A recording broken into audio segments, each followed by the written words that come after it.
Sur Alsace 20, depuis le mois de septembre, vous avez pu découvrir ces femmes d'exception alsaciennes proposées par Caroline Beuglin. Et Yolande Hague, la semaine dernière, était ravie de son portrait de femme d'exception, Caro. Oui, et je pense que Patricia Veller, j'espère, le sera aussi cette semaine. Une femme d'exception, Lionel, parce qu'elle a un don incroyable, celui de faire rire. Et vous allez vous rendre compte que c'est pas évident d'être une femme comique en Alsace.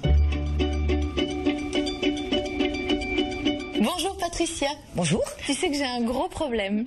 Parce que quand on te rencontre, on a envie de rire. Tout de suite.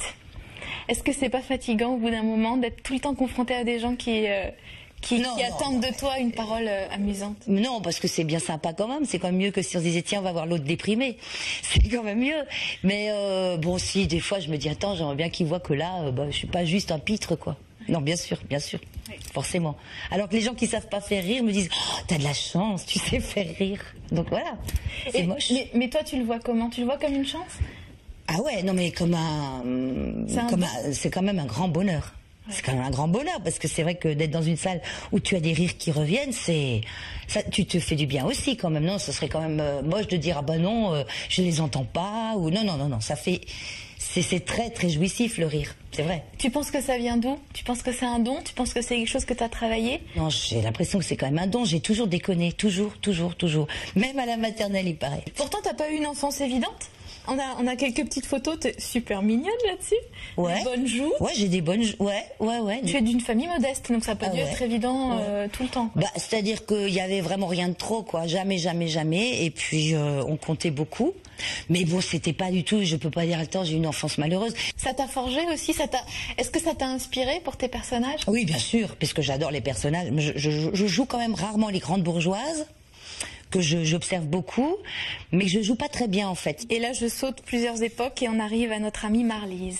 Marlise, elle t'énerve pas un petit peu? Elle fait partie de toi? Mais est-ce qu'au bout d'un moment... Elle me gonfle souvent, parce qu'elle est quand même souvent beaucoup plus appréciée que Patricia Veller. Je tiens à préciser que c'est quand même moi qui suis dedans. Elle est connue, elle se la pète, elle va partout, elle ramène sa grande gueule tout le temps. Non, il y a eu des moments où je me suis dit c'est bon là, je peux plus. Oui.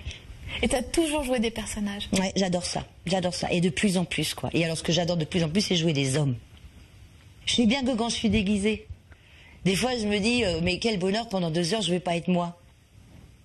T'as envie d'une certaine reconnaissance aujourd'hui, quand tu regardes en arrière? Ben, je me dis, t'en as fait quand même des choses, t'as fait toutes les salles polyvalentes d'Alsace. Et c'est quoi le tempérament? Qu'est-ce qui fait, à ton avis, que tu as réussi à faire tout ça?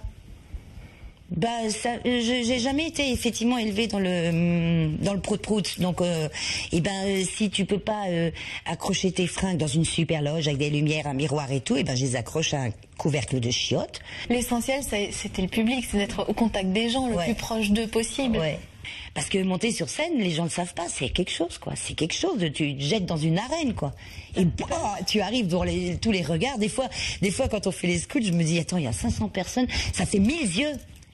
Je sais pas comment dire, c'est un moment comme ça il faut y aller, quoi. Et t'as peur? Ouais. Moi, j'ai de plus en plus peur, bien sûr. Le trac, non, j'ai de plus en plus. Mais c'est parce que c'est le vieillissement, parce qu'on pardonne pas à une nana qui monte sur scène de vieillir. On peut pas vieillir. Non, ça encore, c'est une différence avec les hommes. Ouais, c'est moins bien vécu. Un mec, il n'y a pas un spectateur, une spectatrice qui sort en disant vous n'avez pas pris du ventre, vous? Alors que moi, on me l'a fait. Écoutez, super, Patricia, vous nous faites toujours autant rire, mais cette année, vous avez pris du ventre, non? Tu vois, on te pardonne rien. Bon, on va enlever aussi, parce que je continue ma petite séance photo. Donc, il faut quand même qu'on le dise encore publiquement. Tu n'es pas en couple avec Denis Germain. Non, on essaye sans arrêt depuis des années de le dire, on le martèle, nous ne sommes pas un couple dans la vie. On est vraiment un couple sur scène, bien sûr, on a une grande complicité. Non, on n'est pas du tout ensemble, mais on est beaucoup ensemble dans le boulot. Mais du coup, ça peut être embêtant aussi que tout le monde vous croit en couple. Là, je peux lancer un appel, parce que j'ai déjà essayé, mais les gens ne le croient pas. On n'est pas ensemble, et on est libre, chacun. Donc, faites quelque chose. Voilà une Patricia Veller que j'ai l'impression d'avoir découvert. Oui, on a l'impression de faire sa connaissance pour la première fois, ça fait plaisir. La semaine prochaine, je vais rencontrer Yvonne, elle nous reçoit chez elle. Yvonne du restaurant Yvonne, qui a un nom de famille qu'on a tendance à oublier. Madame Yvonne. Voilà, c'est des portraits à ne pas manquer.